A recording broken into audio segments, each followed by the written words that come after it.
तो अब मैं तुम लोग को थोड़ा सा पिछला एपिसोड बता देता हूँ। इस बात को अब मिट्टी डालते हैं, तुम्हारे ऊपर छोड़ते हैं तुम लोग करते हो या नहीं। पिछले एपिसोड में हमने देखा था जो यान जो क्लेन के कुछ मामलों में बिजी रहता है, अपने कल्टीवेशन को बढ़ाता है, अपनी पावर को बढ़ाता है, काफी सारी पिल रिफाइनमेंट करने के लिए बैठ जाता है। साथ ही जो यान अपनी रैंक 3 की पिल को रिफाइन करने के बारे में सोच रहा होता है और रैंक 3 की पिल को रिफाइन करने के बाद जॉन उसमें काफी मास्टर हासिल कर लेता है। साथ ही इन पिल के जितने भी इंग्रेडिएंट तो वो उसने जैनी से मंगा लिए थे। और तुम्हें तो पता ही है भाई, जो यान बोले और जैनी ना करे, इट्स पॉसिबल। अरे घंटा जियो यान चांद मांग ले तो वो चांद पे चली जाए। दूसरी जियो जैनी और किंग मुई उनकी भी हमने कंट्रोवर्सी देखी थी। जेलिसी भाई, सीधी सी बात, जो यान साला बेवकूफ है। मैं होता तो मैं तो यही कहता, दोनों नारी है और दोनों हमारी हैं। देन हमने देखा था पिल रिफाइन करने के साथ साथ जो पिल लाइटिंग हो रही थी उसे जियो लॉन्ग हमें मतलब लॉन्ग ई अब्सॉर्ब कर रहा था और उसकी पावर भी बढ़ती जा रही थी, जिससे जॉन भी काफी खुश था। इसके बाद जैसे तैसे घसटते पिसटते जियो यान रैंक 4 की पिल को भी रिफाइन करना सीख जाता है। और आखिरकार जियो यान ने कौन कौन सी पिल रिफाइन की थी वो आपको पता है। तो रैंक 4 की पिल को रिफाइन करने के बाद जियो यान बाहर आता है तो उसे पता चलता है मर्चेंट अलायंस ने तो चारों तरफ पिलों का बाजार लगा रखा है, खूब पैसा छाप रहे हैं, पिल पैलेस को तो गिरा के रख दिया। और जो यान रातों रात चारों तरफ फेमस हो गया क्योंकि उन्होंने अनाउंस कर दिया कि भाई जो यान हमारे साथ है। और इसके बाद ये एपिसोड मैं वहीं पेंड कर देता हूँ। तो ये वाला एपिसोड स्टार्ट होता है जस्ट वहीं से। तो इसके बाद हमें सीन शिफ्ट हुआ दिखाई देता है रात के खाने पे, जहाँ जो यान बैठा हुआ होता है। साथ ही सैडोली वो हमेशा की तरह अभी भी शांत थी और उन्होंने कोई भी मूवमेंट नहीं की थी। साथ ही ये लोग काफी ज्यादा मिस्टीरियस भी थे। दूसरी तरफ मर्चेंट अलायंस जो कि डेमन ट्राइब और ह्यूमन ट्राइब के साथ कॉन्ट्रैक्ट में था। तो मर्चेंट अलायंस के प्रॉफिट में डेमन ट्राइब का भी एक पार्ट था और इससे भी ज्यादा डेमन ट्राइब जिनकी खुद की स्पिरिचुअल पावर अभी कुछ ज्यादा अच्छी नहीं थी, ना ही उनके पास कोई स्काई फायर थी, उन्हें भी पिल रिफाइंड माइंड के लिए अच्छे टैलेंटेड लोगों की अभी कमी फील हो रही होती है। लेकिन फिर भी ये हाई प्रॉफिट उनके लिए काफी हेल्पफुल हो सकते थे। साथ ही डेमन एम्परर किंग हाउरान उनके लीडरशिप के साथ डेमन क्लेन काफी खुश होता है क्योंकि मर्चेंट अलायंस से उन्हें जो प्रॉफिट मिल रहे थे वो डेमन क्लेन के लिए काफी अच्छे थे। साथ ही जो यान अभी भी किंग हाउरान का ब्रदर था, इसलिए वो एक इम्पोर्टेंट पर्सन बन गया था डाउडी कॉन्टिनेंट के अंदर। जैसे अब वो नहीं कहते चाचा विधायक है हमारे, वैसे ही जॉन कहता है भैया डेमन एम्परर है हमारे। साथ ही जॉन को पॉपुलर होता हुआ देखकर डेमन एम्परर भी काफी खुश थे। साथ ही वो खुश इस चीज के लिए भी थे कि अभी भी उनके पास अथॉरिटी थी ब्लड कोई पिल को रिफाइन करने की, जिससे उनके पास पैसों का एक सोर्स हो गया था, जिससे वास्तव में वो डेमन क्लेन को एक बार फिर से खड़ा कर सकते थे। साथ ही किंग हाउरान ने स्टार्टिंग में केवल ओल्ड डेमन एम्परर की डिजायर के कारण जोयान की मदद की थी। साथ ही धीरे धीरे जोयान के साथ रहने पे उन्हें पता चला कि ये बंदा कितना ऑनेस्ट है। साथ ही उन्हें अपने दिल में इसके साथ थोड़ा सा लगाव फील हुआ और इसके बाद उन्हें लगा कि हाँ इससे दोस्ती की जा सकती है, तो उन्होंने दोस्ती कर ली। लेकिन उन्होंने नहीं सोचा था कि उनके सामने वाला बंदा वास्तव में उनके डेमन क्लेन की इतनी बड़ी हेल्प कर सकता है और मर्चेंट अलायंस के लिए इतना प्रीसियस पर्सन बन सकता है। और ये सोचकर तो किंग हाउरान भी काफी खुश होते हैं क्योंकि ब्लड डेमन्स का वापस से पावरफुल होना किंग हाउरान जोयान के लिए ये काफी ग्रेटफुल फील कर रहा होता है। उसे पता रहा है कि डेमन क्लेन को वापस इकट्ठा करने के लिए काफी बड़ी कीमत चुकानी पड़ेगी और काफी पैसों की जरूरत पड़ेगी। साथ ही प्रेजेंट टाइम पे सोल डेमन्स काफी पावरफुल हैं और उनके साथ कोऑर्डिनेट करना या कि कोऑपरेट करना अभी भी काफी मुश्किल था। लेकिन काफी सारे ऐसे डेमन ट्राइब्स थे जो सोल डेमन्स के साथ जुड़ी हुई थी। लेकिन ब्लड डेमन ट्राइब की पावर को बढ़ता हुआ देखकर वो धीरे धीरे ब्लड डेमन ट्राइब और किंग हाउरान की तरफ आ रहे होते हैं। हालांकि ये केवल प्रॉफिट के लिए था, लेकिन हो वही रहा था जो किंग हाउरान चाहता था, जिससे किंग हाउरान हंसते हुए सबको एक्सेप्ट करता है। दूसरी तरफ सोल डेमन क्लेन का जो पैट्रियार्ट होता है बेचारा थोड़ा सा उदास होता है और उनकी तो बैठकों पे बैठ के और मीटिंग्स हो रही होती हैं कि कैसे हटाया जाए इस बंदे को। उसके दिल में तो पूरे दिल में तूफान मचा हुआ होता है। उसे पता था अब डेमन ट्राइब में कोई बड़ा तूफान आने वाला है। जिसके बाद हमें पिल पैलेस दिखाया जाता है और उसका मेन हॉल जो कि काफी शानदार होता है, उसके सिंहासन पर एक आदमी बैठा हुआ होता है जिसका चेहरा उदास था। साथ ही वो हजारों साल पुराने बादल की तरह दिखाई दे रहा होता है। पता नहीं राइटर क्या लिखना चाहता था, लेकिन सस्ते नशे में लिख रहा है तो हम भी उसे दोष नहीं दे सकते। जिसके बाद वो चिल्लाते हुए कहता है अपने सामने बैठे हुए सफेद कपड़े वाले ओल्ड मैन के सामने, जो उसके सामने घुटना टेके बैठा हुआ होता है। साथ ही उसके चेस्ट पे कुलड्रोन का मार्क बना हुआ होता है। वो कहता है ये कैसे हुआ? क्या तुमने मुझसे नहीं कहा था कि तुम मुझे पकड़ लिया है? क्या तुम मुझे स्पष्टीकरण दे सकते हो? तुमने कहा था ना कि जुआन को पकड़कर हमारे एल्केमी हॉल में लाया जाना चाहिए। यह देखकर तो वो बंदा कांपने लगता। उसे तो याद भी नहीं था कि लास्ट टाइम उसके हॉल मास्टर नाराज कब हुए थे, इसीलिए इस तरीके से उन्हें नाराज होता हुआ देखकर बंदे की फटी में चल रही होती है। जिसके बाद वो कहता है क्या है वो ऐसी चीज जिसके कारण हमारी पिल मार्केट बार बार सिकुड़ती जा रही है और मैं हारता जा रहा हूँ? मुझे कौन बता सकता है? कौन बता सकता है मुझे? इस टाइम पे बंदे की आंखें गुस्से से बंद होती हैं। जिसके बाद वो एक बार फिर से चिल्लाते हुए कहता है तुम सब गार्बेज के ढेर हो। और इसके बाद वो गुस्से से अपने हाथ को अपने सिंहासन में मारता है और उसमें मकड़ी के जाले की तरह क्रैक फैल जाते हैं। और अपने सामने हॉल मास्टर को नाराज देखकर किसी की बोलने की हिम्मत ही नहीं हो रही होती। तभी एक ओल्ड पर्सन तुरंत ही कहता है, पिल पैलेस लॉर्ड, मुझे पता है आप जुआन से बेहद नफरत करते हैं। साथ ही यहाँ पे हर कोई समझता है कि वो स्क्रॉल पूरी तरीके से सांग मैंग के हाथों में है, इसीलिए अब जो यान पर हमला करना बेकार होगा मेरे आका। हम जानते हैं आप चूतिया हैं, लेकिन चूतिया पकड़ने का कोई फायदा नहीं,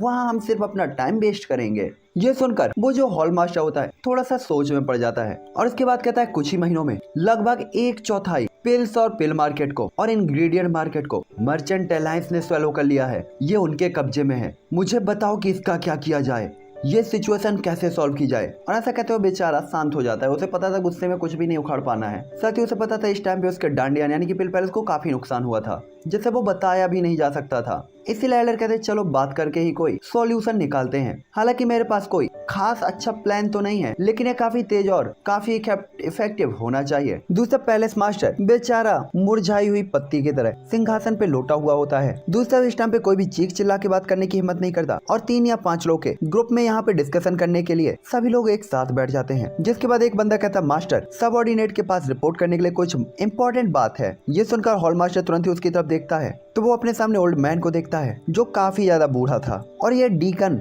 एल्डर वही ओल्ड एल्डर होता है जो कि बिगिनर कंपटीशन को ऑर्गेनाइज कर रहा था। इसलिए पिल मास्टर थोड़ा सा नाराजगी से उसकी तरफ देखता है और कहता है, क्या अभी भी इतने बड़े डिजास्टर के बाद भी तुम्हें रिपोर्ट करने की सूझ रही है? अभी भी कोई ऐसा मामला बच गया है जिसकी रिपोर्ट करना जरूरी है? बताओ। ये सुनकर तो बेचारा डीकन कांप जाता है। उसके तो माथे से ठंडा पसीना टपकने लगता है। जिसके बाद वो तुरंत ही कहता है, माय लॉर्ड, बिगिनर कंपटीशन में चैंपियन सुआंग हुओ, सेकंड पोजीशन वाला लैंग टियान, उन्होंने अब तक रजिस्ट्रेशन नहीं कराया है। यह सुनकर हॉल मास्टर नाराजगी से कहता है, क्या मेरा एल्केमी हॉल इतना ज्यादा गिर गया है कि वो छोटे से लोग भी मेरे एल्केमी हॉल की परवाह नहीं करते? इस टाइम पे तो बंदा बौखला गया होता और तुरंत ही कहता, मुझे रीजन बताओ कि वो लोग रजिस्ट्रेशन के लिए क्यों नहीं आए। ये सुनकर वो तुरंत ही कहता है, सबऑर्डिनेट इतना कैपेबल नहीं है। वास्तव में मुझे रीजन नहीं पता, लेकिन मुझे एक बहुत ही अजीब चीज का पता चला है। ये सुनकर पैलेस मास्टर जो कि गुस्से में चिल्लाने ही वाला था, खुद के गुस्से को दबाता है और उसकी तरफ देखते हुए कहता है, बताओ जल्दी। जिसमें कहता है, हाँ, बिगिनर कंपटीशन में सुआंग वो नाम के उस बंदे को फर्स्ट पोजीशन मिली थी, लेकिन उसने अपना इनाम छोड़ दिया था और लैंग टियान के साथ अपने प्राइस को एक्सचेंज कर लिया था। जिसमें वास्तव में मैं भी थोड़ा सा हैरान हुआ था, लेकिन मैंने इसके बारे में ज्यादा नहीं सोचा। लेकिन जब मुझे इसके बारे में बाद में महसूस हुआ तो मुझे लगा कुछ तो गड़बड़ है कि एक ऐसा एल्केमिस्ट जिसने इतनी अच्छी बिल्कुल ड्रोन छोड़ दी हो, तो वहाँ पे केवल एक ही पॉसिबिलिटी हो सकती थी कि उसके पास कोई बेहतर कुलड्रोन होना चाहिए। ये सुनकर हॉल मास्टर डीकन की तरफ देखते हैं, लेकिन कोई भी इंप्रेशन नहीं दिखाते। जिससे बेचारा अपने पसीने को पोंछते हुए कहता है, ऐसा इसलिए क्योंकि स्वांग हुओ द्वारा रिफाइन की गई पिल के अंदर काफी अलग एट्रीब्यूट और क्वालिटीज थी, लेकिन इस पिल के कारण मेरे सबऑर्डिनेट को इस पिल की काफी अच्छी समझ है और उसमें जो क्वालिटीज आई वो होना बिल्कुल इम्पॉसिबल था।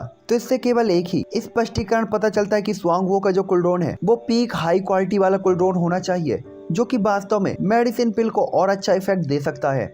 और ऐसा कहते हुए तो उस डीकन की आंखें साइन हो रही होती हैं। तभी पिल हॉल का हॉल मास्टर कहता है, बस इतना ही। इस टाइम पे वो वास्तव में उस पिल कुलड्रोन के बारे में और जानने में इंटरेस्टेड था। तभी डीकन कहता है, इसके अलावा मैं ज्यादा तो आपको नहीं बता सकता, लेकिन स्वांग हुओ के पिल कुलड्रोन में ऐसा लगता है कि वो काफी किसी अजीब ही इंग्रेडिएंट से बनी हुई है। साथ ही वो एक फ्लेम की बॉल की तरह है। साथ ही उसके कुलड्रोन के अगल बगल काफी अलग अलग वर्ड और मिस्टीरियस पैटर्न क्रिएट हैं। ये सुनकर पैलेस मास्टर तुरंत ही खड़ा होते हुए उसकी आंखें साइन होती है और वो तुरंत ही कहता है, क्या कहा आपने? एक बार फिर से कहना। क्या तुमने निश्चित तौर पर सही देखा है? ये सुनकर तो सभी लोग हैरान हो जाते। उसे पता नहीं था कि ये पिल मास्टर इतना ज्यादा हैरान क्यों हो गया, पूरी तरीके से एक अलग पर्सन बन गया। इसलिए वो कहता है, सबऑर्डिनेट पूरी तरीके से विश्वास करता है, मैंने यही देखा है। साथ ही उनके ऐसे बिहेवियर को देखकर तो वो डीकन भी कुछ देर के लिए घबरा गया होता है। तभी जो पैलेस मास्टर होता है वो कुछ सोचने लगता है और इसके बाद वो याद करता है कि जब वो छोटा था तो ओल्ड डेमन एम्परर ने एक बार पिल मास्टर जो पिल पवेलियन के मास्टर थे डैन चैंजी और कई रैंक 9 के अल्केमिस्टों को इनवाइट किया था, जो कि उस टाइम पे पिल कुलड्रोन को रिफाइन करने के लिए सबसे ज्यादा स्ट्रॉन्ग माने जाते थे। हालांकि पहले तो जो पिल मास्टर थे या कि पिल पैलेस के ओनर वो वास्तव में इस चीज के लिए एग्री नहीं हुए थे, लेकिन ओल्ड डेमन एम्परर की बात को सुनकर वास्तव में उन्हें ऐसा करना पड़ा था। साथ ही उसे कुलड्रोन को रिफाइन करने के जो इंग्रेडिएंट थे वो था युआनमू। साथ ही ऐसा कहा जाता था कि यानमू का जो निर्माण हुआ था वो हेवन और अर्थ के बीच के औरे से हुआ था। साथ ही इस बोर्ड के अंदर अपनी खुद की एक स्पिरिचुअल एनर्जी थी। साथ ही काफी ज्यादा हार्ड भी थी, यहाँ तक कि पानी से जलती नहीं थी और आग से भीगती नहीं थी। मतलब पानी से भीगती नहीं थी, आग से जलती नहीं थी। मैं भी कुछ भी पढ़ता रहता हूँ। साथ ही इस कूल ड्रोन के कारण पिल रिफाइनमेंट की जो सक्सेसफुल रेट थे वो काफी ज्यादा इंक्रीज हो जाते थे और पिल की क्वालिटी भी काफी इंक्रीज हो जाती थी, यहाँ तक कि काफी सारी प्रॉब्लम से ये कूल ड्रोन बचा लेती थी। इसीलिए इस कूल ड्रोन को सबसे अच्छा माना जा सकता था और उनमें से कोई भी मास्टर ऐसा नहीं था जो इस कूल ड्रोन को नहीं चाहता था। साथ ही उसके मास्टर जी भी उस कूल ड्रोन को चाहते थे, लेकिन पूरे डाउडी कॉन्टिनेंट को घूमने के बाद, रिफाइन करने की अनगिनत बेकार कोशिशें करने के बाद उन्हें अंत में ऐसा कुछ भी नहीं मिला। यहाँ तक कि फ्रेम की साइज का दिखने वाला वो कूल ड्रोन उसे मुश्किल से ही रिफाइन किया गया कहा जा सकता था। हालांकि बेचारे ने एक कूल ड्रोन रिफाइन तो किया था जो कि उस तरीके का था, लेकिन उसके अंदर कोई स्पिरिचुअलिटी नहीं थी, इसीलिए बेचारे मास्टर जी ने उसे खुद के हाथों से खुद तोड़ दिया था। और इस टाइम पे उसे अपने मास्टर का वो गुस्सा पिल वायलेस के इस मास्टर को अच्छी तरीके से याद होता है। और अब जब उसने सुना कि वो रिफाइंड कूल ड्रोन यानमू कूल ड्रोन है, तो उसके मन में उसे देखने और उसके पास जाने के अलावा कोई भी दूसरा ऑप्शन नहीं होता। लेकिन उसके बाद जब उसके मास्टर वहां से उस कूल ड्रोन को देखने के लिए गए, जिसके बाद मास्टर और वो पीक लेवल के अल्केमिस्ट कभी वापस ही नहीं आए। पूरे डांडियन में लोगों को ये पता चला कि उनके साथ शायद कोई बड़ा एक्सीडेंट हो गया था। इसलिए वो तुरंत ही कहता है, मास्टर मेरे साथ वास्तव में काफी काइंड बिहेव करते थे और मेरे मास्टर को उसने मार दिया। वो हमेशा उससे नफरत करता था क्योंकि उसे पता था कि डेमन क्लिन काफी ज्यादा पावरफुल है और ओल्ड डेमन एम्पर के सामने तो वो पावरलेस और हेल्पलेस भी था। लेकिन एशियन डिजास्टर के बाद सब कुछ गायब हो गया। साथ ही कीमिया हाल में उसके मास्टर के इंफॉर्मेशन के अकॉर्डिंग उसे पता चला था कि वो कूल ड्रोन कुछ ऐसा था जो कि पिल्स के अंदर एक अलग ही एट्रीब्यूट और क्वालिटीज को जोड़ देता था। तो उसे लग रहा होता ये वही कूल ड्रोन होना चाहिए जो ओल्ड डेमन एम्पर का था। लेकिन वो चीज तो केवल एक ही पर्सन के पास हो सकती है और वो हो सकता है जो यान, जिसने ओल्ड डेमन एम्पर के एरिया में एंटर किया था। तो वो समझ जाता है कि फिर वो डबल फायर जो यान ही होना चाहिए। और जैसे ही बेचारा अंदाजा लगाता है, जो यान की आइडेंटिटी रिवील हो जाती है, जिसके बाद वो कहता है ओल्ड डेमन एम्पर का सक्सेसर वो मेरे लिए मेरा एनिमी है।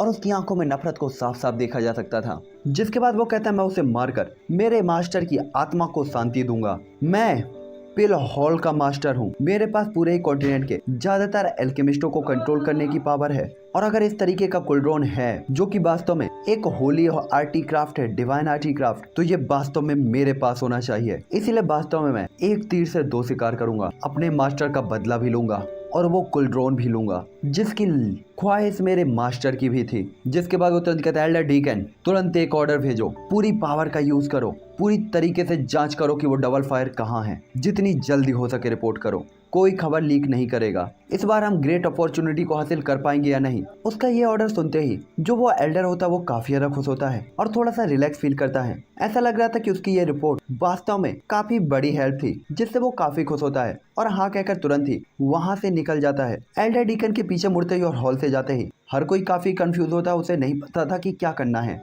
तभी पैलेस मास्टर कहता है हर कोई तुम सबको ये दिखावा करना चाहिए कि तुम में से किसी ने कुछ नहीं सुना, और अगर आप में से किसी ने कुछ सुना है तो आपको पता होना चाहिए क्या हो सकता है। हालांकि जो पैलेस मास्टर होते हैं ऐसा उन्होंने बिना किसी इम्प्रेशन के कहा होता, लेकिन हर कोई फील कर सकता था इसके अंदर किलिंग इंटेंट और को, इसलिए कोई भी ज्यादा क्वेश्चन पूछने की हिम्मत नहीं करता और सिर हिलाकर वहां से निकल लेते हैं। तभी पैलेस मास्टर कहते हैं मेरे लिए कोई अच्छी स्ट्रेटजी के बारे में सोचो, और ऐसा कहते हुए वो बाहर चला जाता है। जिसके बाद हमें ह्यूमन ट्राइब का होली प्लेस दिखाया जाता है, जहाँ पे 2 मीटर ऊंचे सरफेस के ऊपर गोल्डन ड्रैगन के नक्काशीदार एक सिंहासन पर एक आदमी बैठा हुआ होता है, जिसके पीछे ड्रैगन स्क्रीन होती है और उस हाफिज मैन ने काफी शानदार कपड़े पहने हुए होते हैं। जिसके बाद सामने मर्चेंट अलायंस और डांडियान के बीच की बात को सुनकर वो काफी ज्यादा जोर से हंसता है और तुरंत ही कहता है सेकंड ब्रदर अनबिलीवेबल। इतने सालों के बाद भी लोगों को परखने में जैन वूफान की नजर अभी भी खराब नहीं है। और उसके बाद वो अलायंस के लीडर को बुलाने के लिए कहता है और उसके मुंह से ब्रदर वर्ड निकलने के कारण ऐसा लग रहा होता है कि शायद यह ह्यूमन ट्राइब का लीडर और जैन वूफान का सबसे बड़ा भाई जैन जोंग फेंग था।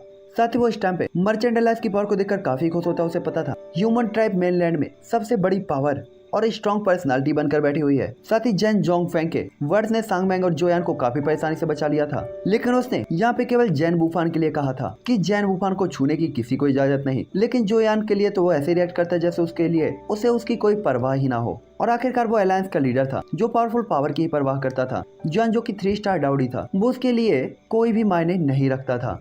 साथ ही जैन फैमिली के ये दोनों ही ब्रदर काफी टैलेंटेड थे और वे दोनों ही 6 पावर हाउसेस में से थे और दोनों अपने अपने एरियाज में पावरफुल पोजीशन में थे और इनकी पावर 6 स्टार डाउडी पर होती है, जिससे ये कहा जा सकता था कि जैन फैमिली का जो बैकग्राउंड या फाउंडेशन था वो सच में काफी स्ट्रॉन्ग था। हालांकि कई पावरफुल पावर हाउसेस इस टाइम पे खुश भी होते हैं तो कुछ दुखी भी होते हैं। जो यान के तरीके ने अनजाने में डाउडी कॉन्टिनेंट की अर्थव्यवस्था को बदल दिया होता है और जाने जाने अनजाने में एक ऐसा स्टॉर्म क्रिएट कर दिया होता है जिसमें वो भी फंसने वाला था। लेकिन ये सिर्फ इतना था कि जो यान को इनमें से कुछ भी पता नहीं था। वो तो अपने एल्केमी रूम में पिल्स को रिफाइन कर रहा होता है और आखिरी हेवनली पिल को रिफाइन करने के बाद जो यान खड़ा होता है उसकी हड्डियों की चटकने की आवाज आती है। उसकी आंखें थोड़ी सी थकी हुई होती हैं। उसने दिन रात एल्केमी में कल्टीवेट करते हुए आखिरकार सक्सेसफुल तरीके से रैंक 4 में अपनी पावर को बढ़ा लिया होता है। साथ ही वो रैंक 5 को ब्रेक थ्रू करने के काफी करीब था। दूसरा लॉन्गी गोल्डन लाइट में बना हुआ जो यान के बगल में खड़ा हुआ होता है। दूसरा जान खुश होता है कि लॉन्गी को कोई भी चोट नहीं लगी थी। साथ ही लॉन्गी की बॉडी के जो आसपास पिल लाइटिंग के लाइटिंग बोर्ड साइन हो रहे होते हैं। साथ ही कुछ ही महीनों के अंदर लॉन्गी का जो हो रहा होता है वो काफी ज्यादा बढ़ गया होता है और ऐसा लग रहा था कि वो ब्रेक थ्रू करने के काफी नजदीक है। साथ ही साथ उसने इस टाइम पे जो पिल लाइटिंग को ऑब्जर्व किया था उसे पूरी तरीके से ऑब्जर्व नहीं किया था, जिससे वास्तव में उसकी पावर बढ़ने वाली थी। जिसके बाद जॉन कहता है चलो अब बाहर जाने का टाइम है और जॉन दरवाजे को धक्का देता है और बाहर की ठंडी हवा को फील करता है। तभी दरवाजा खोलते ही एक आवाज आती है, लिटिल लायर, तो आखिरकार तुम बाहर आ ही गए। और जॉन जो कि बस अभी ठंडी हवा का आनंद ले ही रहा था तुरंत ही अपने आप को कंट्रोल करता है और अपना सिर घुमाकर एक्सट्रीमली ब्यूटीफुल फिगर को देखता है जो अपने छोटे से चेहरे के साथ एक पेड़ की तरफ झुकी हुई होती है और केवल जो यान को ही देख रही होती है। साथ ही इस टाइम तक जो यान को न देखने के बाद किंग मुयर को हमेशा ही अपने दिल में कुछ खालीपन सा महसूस हुआ करता था, जैसे वो अपनी लाइफ में कुछ मिसिंग फील कर रही हो। इसलिए जब भी उसके पास टाइम होता था वो एल्केमी रूम की तरफ आ जाती थी और यहाँ खड़े होकर जो यान का इंतजार करने लगी थी। साथ ही उसे कुछ महीनों तक इंतजार करना पड़ेगा उसके बारे में तो उसने कभी नहीं सोचा था। लेकिन आखिरकार उसने जो यान को देख लिया था जिससे वो काफी एक्साइटेड हो गई थी और उसके पेट में काफी सारी शिकायतें थी। तभी जो यान उसे देखते हुए कहता, मुयर क्या तुम यहाँ पे मेरा इंतजार कर रही थी? जॉन काफी हैरान होता है। उसके तो दिल में हलचल मच जाती है। उसे पता था निश्चित तौर पर ये कोइंसिडेंस तो नहीं हो सकता, क्योंकि वो अगर यहाँ पे बाहर आते ही किंग मुयर से मिला था तो मतलब था कि मुयर यहाँ पे अक्सर आया करती थी। साथ ही उसकी देखभाल का एहसास जॉन को काफी खुशी फील करा रहा था, खासतौर पर इतनी ज्यादा एक्सट्रीमली ब्यूटीफुल और टैलेंटेड लड़की द्वारा अगर देखभाल की जा रही थी तो। साथ ही किंग मुयर की स्माइल को देखते हुए जॉन को अपनी हार्ट बीट काफी ज्यादा फास्ट फील होती है। तभी किंग मुयर तुरंत ही भाव खाते हुए कहती है, मैं तुम्हारा इंतजार क्यों करूंगी? मैंने तुम्हारा इंतजार बिल्कुल नहीं किया, मैं तो बस यहाँ पे घूमने के लिए आई थी। जो सुनकर जोयान हंसने लगता है। तभी मुयर तुरंत ही कहती है, लिटिल लायर, क्या बात है, क्या तुम रैंक 4 के एल्केमिस्ट बन चुके हो? तभी जॉन कहता है, ठीक है, मैं उम्मीद पे खरा उतरा, और अपना सिर हिला देता है। ये सुनकर तो मुयर उछल पड़ती है और तुरंत ही कहती है, बहुत बढ़िया। और उसके बाद कहती है, चलो लिटिल लायर, हर कोई तुम्हारा इंतजार कर रहा है और उन्हें तुम्हें देखकर काफी खुशी होगी। ये सुनकर तो जोयान भी सीधा ही यार्ड में पहुंच जाता है जहाँ बहुत सारे लोग थे और इस टाइम पे सभी लोग आपस में जमकर मारपीट कर रहे होते हैं। साथ ही इनके पास ज्यादा कोई काम तो यहाँ पे था नहीं, तो बेचारे लोग खाते पीते सोते और कुंफू और अपने फाइटिंग को स्ट्रॉन्ग करने के लिए डेली प्रैक्टिस करते रहते थे। साथ ही जो यान को देखकर ये सभी लोग अपने दिल में काफी गर्माहट और रिलैक्स फील करते हैं और दूसरी तरफ जो यान भी काफी खुश होता है। खासतौर पर जो यान को देखकर ले साओलोंग काफी खुश होते क्योंकि वो जुआन से मिलने वाले सबसे फर्स्ट पर्सन थे। साथ ही ऑक्शन हाउस के काफी सारे मामलों को वो मेंटेन करते थे और जान की इस छोटी सी टीम के कैप्टन भी थे। साथ ही जब जो यान आसपास नहीं था तो जेनी इनर मामलों के लिए उन मामलों को संभालती थी जो कि जो मेंशन के अंदर और बाहर बिजनेस से रिलेटेड थे और मर्चेंट अलायंस से रिलेटेड थे। साथ ही उसने मर्चेंट अलायंस के काफी सारे कामों को भी संभाल रखा था और जॉन के पास जेनी और ले साओलोंग ये पूरी तरीके दो सबसे अच्छे कैप्टन थे। हालांकि इसके बाद जोयान उस एरिया में जाता है जहाँ पे ये सभी लोग होते हैं, लेकिन जोयान वहाँ पे पहुंच पाता कि तभी जॉन को उनकी आवाज सुनाई देती है जहाँ वो लोग कहते हैं कि हर कोई, तुम सब शर्त क्यों नहीं लगाते, यंग मास्टर जियो बाहर कब आएंगे? तभी जॉन ये बातें सुनता है तो तुरंत ही हंसने लगता है एम्बैरेस होकर और कहता है ये लोग। हालांकि दूसरी तरफ किंग मुयर इंटरेस्टेड तरीके से बाहर जाकर सबको बताना चाहती थी, लेकिन जॉन उसे रोकता है, कह रहे रुको यार, सुनते हैं, मजा आ रहा है। तभी जो जान हमेशा की तरह बोल्ड तरीके से कहता है, मुझे उम्मीद है कम से कम यंग मास्टर को बाहर आने में आधा महीना तो लगेगा ही। तभी जिंग जो कि हमेशा बहुत कम बोलता था वो कहता है, मुझे उम्मीद है शायद अगले 3 महीने तक। तभी फैंग फैंग कहता है, मुझे लगता है कि यंग मास्टर जो अगले कुछ दिनों के अंदर ही बाहर आ जाएंगे। साथ ही ये देखकर कि फैंग फैंग का डिसीजन सच में काफी नजदीक था, जॉन समझ जाता है ये बंदा सच में थोड़ा सा दिमाग वाला पर्सन है। तभी एरमिंग काफी यार कोल्ड वर्ड में कहता है, मुझे तो लगता है यंग मास्टर जो 1-2 साल के पहले तो बाहर आएंगे ही नहीं। उसे लग रहा था कि भाई ऐसा अचीवमेंट चाहे कोई भी टैलेंटेड पर्सन कितना भी टैलेंटेड क्यों ना हो इतनी आसानी से तो पा नहीं सकता। आखिरकार रैंक 4 या रैंक 3 में ब्रेक थ्रू करना काफी मुश्किल था। तभी एक बंदा कहता है, वैसे यहाँ पे हम ही बस लोग नहीं हैं जो यहाँ यंग मास्टर जो यान का इंतजार कर रहे हैं, यहाँ बाहर 2 एक्सट्रीमली ब्यूटीफुल लड़कियां भी हैं जो वास्तव में मास्टर जियो का इंतजार कर रही हैं। और ये सुनते ही जेनी का चेहरा लाल हो जाता है और वो किंग हावरान जो कि बगल में बैठे हुए होते हैं वो भी हंसने लगते हैं। और इन कुछ दिनों में वो भी अब इस ग्रुप को और इस टीम को काफी ज्यादा पसंद करने लगे थे, जो कि जोश, एक्साइटमेंट और खुशी से भरे हुए थे। तभी फिर जोयान हंसते हुए आता है और कहता है किसी ने ये तो नहीं कहा कि मैं आज ही बाहर आ सकता हूँ। ये देखकर तो सभी लोग जियोन को प्रणाम करने के लिए उठ जाते हैं और तुरंत कहते हैं यंग मास्टर जियो। तब जान कहता है इतना पोलाइट होने की जरूरत नहीं है, तुम सब तो काफी एक्टिव हो। और जान काफी प्राउडफुल स्माइल दिखाता है जो कि कई महीनों या कई सालों से जान के चेहरे पे नहीं थी। तभी किंग हावरान जॉन की तरफ देखते हुए स्माइल करता है और कहता है ब्रदर जब तुम रिट्रीट में थे ना, बाहर काफी सारी ऐसी सिचुएशंस हुई हैं जो सुनकर तुम्हारे होश उड़ जाएंगे। तो जन कहता ओह ऐसा है क्या बिग ब्रदर, मैं वास्तव में सुनना चाहूंगा कि आखिरकार हुआ क्या है। और ऐसा कहते हुए जन किंग हावरान के बगल में बैठ जाता है। तभी किंग हावरान आसपास के लेआउट और हॉल के बदलावों के बारे में बताता है, जो सुनकर तो जॉन भी हैरान होते हुए कहता है क्या सच में। तभी किंग हावरान कहता है हाँ भाई, हाल ही के टाइम में तुम डाउडी कॉन्टिनेंट के अंदर एक सेलिब्रिटी बन गए हो। यहाँ तक कि आपके कारण काफी सारे डेमन क्लेन्स ने भी हमारे ब्लड डेमन क्लेन को सपोर्ट किया है और हमें वोट किया है। साथ ही हमारी आर्थिक स्थिति में भी काफी अच्छा सुधार हुआ है। इसलिए मुझे वास्तव में लगता है कि मुझे ब्रदर का धन्यवाद कहना चाहिए। तो जन कहता है ब्रदर ब्रदर इतना पोलाइट नहीं होना है। और जन पूरी तरीके से हैरान हो जाता है, उसे वास्तव में उम्मीद नहीं थी कि उसके केवल 2 पिल फॉर्मूले वास्तव में डाउडी कॉन्टिनेंट के अंदर ऐसी उथल पुथल मचा देंगे। तभी किंग हावरान कहते हैं लेकिन ब्रदर आपको अभी भी अलर्ट रहना होगा। हालांकि पीक पावर हाउसेस ने अपना ध्यान कॉन्सेंट्रेट कर दिया है, लेकिन वे सभी जानते हैं कि मर्चेंट अलायंस आपके साथ कोऑपरेट कर रहा है और इससे कई सारे पावरफुल पावर हाउसेस के हितों को नुकसान पहुंचेगा। इस बात से भी इनकार नहीं किया जा सकता। साथ ही कुछ लोग इस चीज का गुस्सा आप पर भी उतार सकते हैं। और ऐसा कहते हुए किंग हावरान थोड़ा सा चिंता में दिखाई देता है कि भाई उसके भाई को कुछ हो ना जाए, जिस पे जोयान भी अपना से हिलाता है। उसे भी पता था अपनी चीजों को लेकर उसे भी काफी अलर्ट रहने की जरूरत थी। साथ ही डाउडी कॉन्टिनेंट के इस जगह की सिचुएशन को बदलता हुआ देखकर जोयान को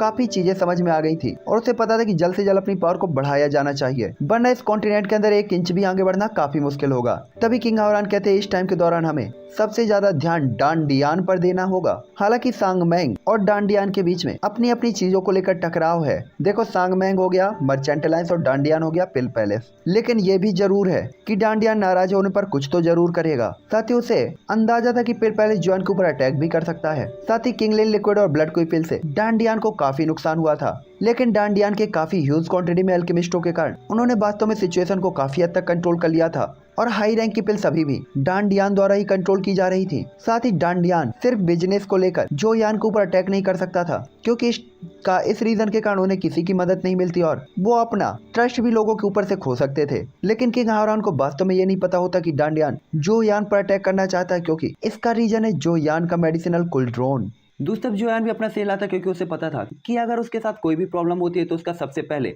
शक डांडियान पर ही जाएगा। तभी किंग हावरान जॉन की तरफ देखते हुए कहते हैं क्या ऐसा हो सकता है कि तुम रैंक 4 के एल्केमिस्ट बन चुके हो, जिसपे अपना टर्की से हिला देता है। तो किंग हावरान काफी ज्यादा खुश होता है और उसे रिलैक्स फील होता है। हालांकि यहाँ पे हर कोई जानता था कि ये प्रश्न बिल्कुल एक बेकार क्वेश्चन है, क्योंकि जॉन की स्पिरिचुअल पावर यहाँ पे आते ही सबको पता चल गई होती है। साथ ही यहाँ पे वो सभी लोग थे जिन्होंने अपनी लाइफ को जोयान के सपोर्ट में छोड़ दिया था और जियान के साथ ब्लड कॉन्ट्रैक्ट किया था। साथ ही किंग हावरान और जेनी या बाकी लोग जो कि जोयान का अच्छा ही सोचते थे, तो जियान को किसी से डरने की जरूरत नहीं थी या किसी से कुछ भी छिपाने की जरूरत नहीं थी। साथ ही जियान इन्हें अपने सबऑर्डिनेट के तौर पर नहीं मानता था, बल्कि वो इन्हें अपने फैमिली के तौर पर मानता था। साथ ही इसी वजह से हर कोई ईमानदारी से जॉन पर विश्वास करता था। लेकिन उस क्वेश्चन पे सभी कोई काफी उम्मीद से जोयान को देख रहे होते हैं, और जब जोयान ने कहा कि वास्तव में वो रैंक 4 पर ब्रेक थ्रू कर चुका है, तो वो लोग सभी लोग काफी हैरान भी होते और काफी खुश भी कि एम्परर रैंक के 2 से सीधा ही एम्परर रैंक के 4 एल्केमिस्ट तक। साथ ही उन्हें पता था काफी सारे ऐसे एल्केमिस्ट थे जो कि कभी भी रैंक 4 तक नहीं पहुंच पाए, क्योंकि रैंक 2 और 3 को येलो रैंक कहा जाता था और 4 और 5 को मिस्टीरियस रैंक या कि फिर जुआन रैंक, और 3 से 4 में ब्रेक थ्रू करने में न जाने कितने लोगों को कितने साल लग जाते थे। लेकिन वास्तव में जोयान ने इसे ब्रेक थ्रू कर लिया था। साथ ही उसे पता था कि जोयान के लिए सबसे बड़ी प्रॉब्लम अब पिल लाइटिंग को होना चाहिए, क्योंकि हर लेवल पर पिल लाइटिंग काफी ज्यादा पावरफुल हो जाती है और काफी सारे एल्केमिस्ट पिल तो रिफाइन कर लेते हैं, लेकिन पिल लाइटिंग से लड़ने के लिए उनके पास पावर ही नहीं बचती। लेकिन वास्तव में जोयान क्या पिल लाइटिंग के साथ भी फाइट कर सकता था? रैंक 3 के साथ, रैंक 3 के डाउडी लेवल के वॉरियर के साथ जोयान शायद पहला ही ऐसा आदमी हो गया कि बहुत कम ही लोग होंगे जो ऐसा कर सकते थे। हालांकि यहाँ पे कोई भी लॉन्गी के बारे में नहीं जानता था, इसलिए वो लोग काफी हैरान होते हैं। जिसके बाद किंग हावरान हंसते हुए कहते हैं, छोटे साथी तुम्हारी एम्परर स्टेज पर स्पिरिचुअल पावर को लेट स्टेज के अंदर पूरी तरीके से स्टेबल नहीं कहा जा सकता, लेकिन वास्तव में तुम इतने सारे एल्केमिस्टों को हैरान कर रहे हो। ये देखकर जोयान भी थोड़ा सा एम्बेरेस फील करता है और सभी लोग हंसने लगते हैं। तभी जेनी थोड़ा सा चिंतित होते हुए पूछती है, तुम इतने दिनों से पिल रिफाइन कर रहे हो, तो क्या तुम्हें भूख लगी है? क्या मैं कुछ खाना बना कर ले आऊँ। साथ ही उसने भी जॉन को काफी लॉन्ग टाइम से नहीं देखा था, इसलिए वो भी काफी यार गुमसुम और उदास थी और हर टाइम पे उसे भी जॉन की टेंशन ही होती रहती थी। तभी जॉन जेनी की तरफ देखते हुए काफी प्यार से कहता है, मुझे पता है ये टाइम तुम्हारे लिए वास्तव में काफी कठिन रहा होगा, तुम्हारे ऊपर पूरी रिस्पॉन्सिबिलिटीज आ गई थी।